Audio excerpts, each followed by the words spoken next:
¿Qué tal amigos? Soy Alberto Pérez Durán, soy entrenador personal y preparador físico y deportivo.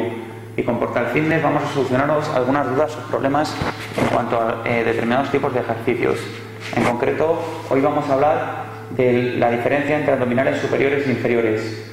Se cree comúnmente que existe una división entre el abdominal superior e inferior y por lo tanto hay ejercicios que se pueden desviar la atención a una de estas zonas. Tenemos que hallar la verdad e intentar solucionar este mito, porque no es cierto que tengamos una zona superior o una zona inferior de los abdominales. Lo que sí que es cierto es que el recto abdominal, un músculo largo, tiene una zona que podemos inervar más, que sería la alta, dependiendo del tipo de ejercicio que hacemos, derivado del hombro. Los movimientos de acercar los hombros hacia la pelvis vendrían de esta zona alta del abdominal, y luego tenemos una zona inferior del recto abdominal, siendo el mismo grupo muscular, donde es la pelvis la que, acercándose hacia nuestros hombros, trabajaría con mayor intensidad. Pero en ninguno de los casos se separa o se vuelve independiente este trabajo en una zona o en otra. Por lo tanto, podéis trabajar ejercicios que inerven más la zona superior del abdominal o la zona inferior, con el objetivo deseado en todo caso de un preagotamiento para trabajar luego más otras zonas. O simplemente podéis tener esto en cuenta a la hora de trabajar las dos zonas, el movimiento pélvico y el movimiento de hombros, a la vez, para conseguir una mayor contracción, que sería el ideal de este movimiento o este ejercicio, puesto que la inserción y el origen nos producen un movimiento conjunto. Vamos a ver algunos ejemplos de esto que acabamos de decir para que os sea más fácil de aplicar en vuestro entrenamiento. Para lo cual, lo primero, nos tumbaremos. Vamos a dejar la curva normal de la columna, la curva fisiológica normal, y vamos a fijarnos muy bien en que el movimiento de hombros hacia la pelvis es comúnmente denominado como un trabajo de abdominal superior, mientras que el movimiento de pelvis hacia los hombros lo trabajamos normalmente como un movimiento de abdominal inferior. Cuando el mismo movimiento, si lo reproducimos desde los hombros a la pelvis y a la inversa, es lo que nos produce la contracción completa del recto abdominal. A partir de ahí tendremos también que trabajar las zonas laterales con movimientos de oblicuos. Y en ningún caso lo que trabajaremos, si nuestro objetivo concreto es el recto abdominal, son las elevaciones de tronco, donde, si os fijáis, para elevarme ha sido necesario compensar el equilibrio con las piernas. Esto es así porque lo que hace mi elevación de tronco es un músculo denominado psoas ilíaco o iliopsoas, situado en el interior de la pierna y enganchado a la base de la columna. Por lo tanto, no seríamos capaces de subir solamente con el encogimiento abdominal.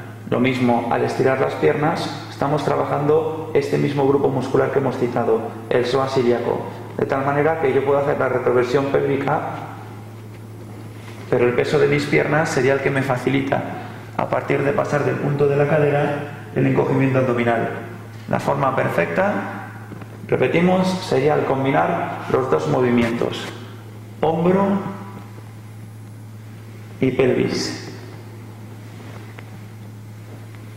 A ello lo unimos un correcto trabajo de respiración y alcanzaremos todos nuestros objetivos.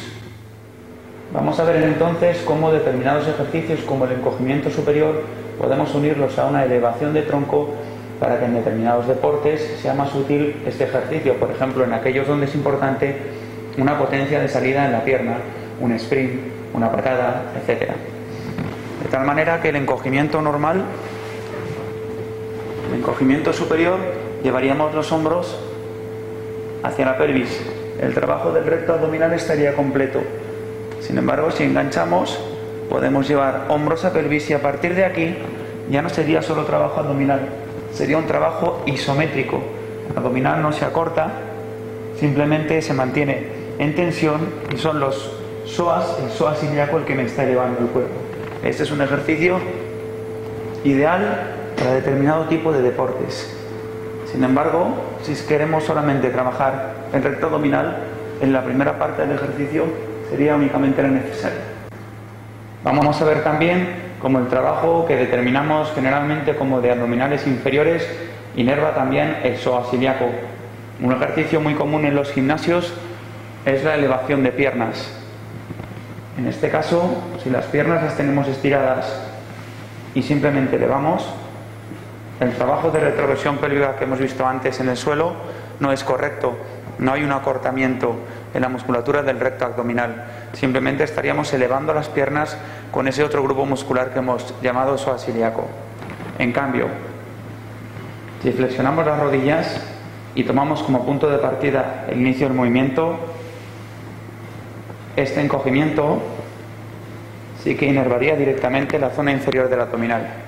Podemos utilizar ambos ejercicios dependiendo del objetivo: entrenamiento físico, deportes o simplemente salud y bienestar. Dentro del entrenamiento del músculo abdominal, tanto el recto abdominal como oblicuos, etcétera, es decir, del core, el trabajo de la cintura, no olvidéis nunca incluir algún ejercicio para la zona lumbar. Esto es lo que nos va a permitir estabilizar toda la zona de la columna. Muchas veces olvidamos la zona lumbar pensando únicamente en el músculo que tenemos más a la vista, el recto abdominal. Siempre tenéis que incluir una proporción mínimo de 2 a 1. 2 ejercicios de abdominales, pero 1 por lo menos de trabajo lumbar, ya sea derivado de un peso muerto, un buenos días o cualquier otro ejercicio de los que os presentamos en Portal Fitness.